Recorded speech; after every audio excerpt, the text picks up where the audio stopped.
You're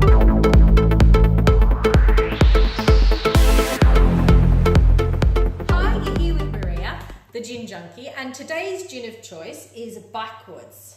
As you can see, another one that I'm nearly out of. So I thought I'd better get in quick and do it before I drink it, because let's face it, it's gonna happen.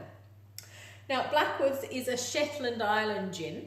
The Shetland Islands kind of have a bit of history with the Vikings, and it's sort of located where the Norwegian Sea, I'm just trying to think of where it is on the map, the Norwegian Sea hits the North Sea, is it? So I've got my little atlas. Shetland Islands are here. We've got the Norwegian Sea here and the North Sea here. It's happy hour in my house, and I've got a mad, crazy puppy who is running around. Here she is. See? So I'm really sorry about the noise. I do YouTube for the fun of it because I really like it, and I like engaging with the people who watch my channel, and I like the community.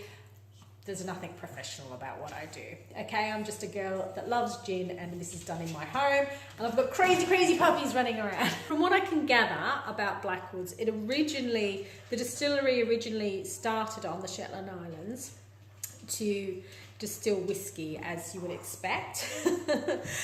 I think that was in 2002, and it eventually went into receivership. Out of the ashes, as legend has it, the phoenix rises and Blackwoods Gin was produced. Now, if you can have a look on the bottle, it'll say that it's 2012 vintage. I've been doing a little bit of research, and the Gin Foundry is a great website for having a bit of a look-see about different gins. They do a great job of putting together information. The vintage is to do with the fact that, as you can imagine, on a coastline and on an island where you are quite exposed to the elements, the vegetation that grows in that environment is obviously really susceptible to what is going on. And so rather than relying on having sources that are there year in and year out, they do batches, from what I can gather, and this is where it has the term vintage coming from, I think. I really like this gin. I really like the taste. I like the nose. Smells very citrusy when you open the bottle. Several of the botanicals that make Blackwoods are prominent in the Shetland Islands. And I believe, from what I was reading today, that crofters are brought in to beat the bush, to beat around the bush, exactly as the phrase would have it. They beat the bushes and then collect what they use from that plant to make the gin. Their website says that they use Angelica both for flavour and to complement the other botanicals used, but also as a binding agent. And they also reflect on the fact that Angelica has had and has been known to have healing properties throughout the ages. Sea pink is one of the main botanicals in Blackwoods Gin. Grown on the Shetland Islands, is not afraid of its harsh environment. Often described as being like a lollipop due to its short stem and its waving pink head. It adds a fascination with the juniper and the Angelica root. I'm not quite sure what a fascination is, but I like Blackwoods, so it must be all right, must do something good. The second botanical is the marsh marigold. You might know its smaller cousin, the buttercup.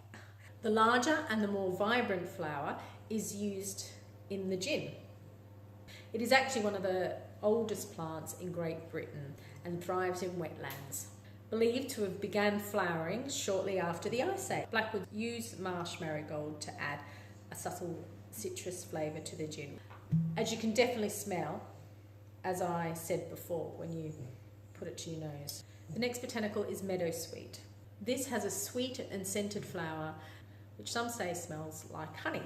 Again, loving damp soil, it can be found wherever there is water.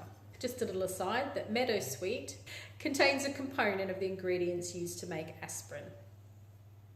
See, it is medicinal. I keep telling people this.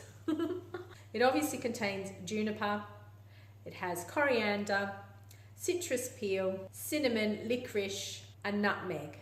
So beautiful combinations there to make up Blackwoods Gin. Handpicked each year to give the gin its distinct and subtle flavours. Using a traditional copper still in the distilling process, it is a small batch gin. Blackwoods Dry Gin is the first vintage gin to be produced. The botanicals are steeped in natural mineral water to help release the flavours. It is a gold medal winning gin, being judged by experts across the world, beating many well-known gins. I think that this is a really good gin and tonic gin. It's crisp, it's light, it has slight floral and honey undertones. And for me, given that the sun has been shining today, I cannot wait to finish this bottle tonight. It just speaks to me of coastal lands, of sunshine, of resilience. I think it's an interesting gin. I think the story behind Blackwoods is interesting. I think the fact that it keeps reinventing itself each season is amazing because of the botanicals that it uses. It's so susceptible to the environment.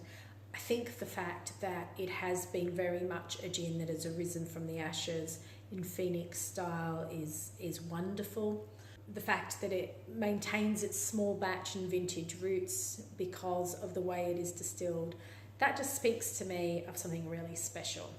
I think its history has been somewhat rugged as the environment in which this gin has its roots, but I think it's moving forward, and the resilience that it is building and the brand that is building will stand it in good stead. And personally, having grown up in Australia, I like an underdog. I will back an underdog. So for me, that is no problem. I love to see and hear stories of where something maybe hasn't gone to plan the way somebody has wanted it to. Maybe things haven't worked out, but out of that, something brilliant has come to be. And that for me is just the kind of story I fall in love with. When I walk around gin festivals, when I go places and I talk to people about this story, I mean, that really is to me what makes a gin a gin. You know, we can drink this stuff and we can enjoy it, but I love to hear the story behind it. I love to hear the history behind it. I love to speak to the people that are there on the floor or representing the company. I like this kind of story. And I think that it is, you know, metaphoric, I don't know, a nice analogy for the type of environment that this gin has its birth. These are not easy environments. This is rugged stuff, but this is a subtle and beautiful and, you know, almost the yin and yang of that environment is released in this gin. So, yeah. I'll see if I can put this together for a bit.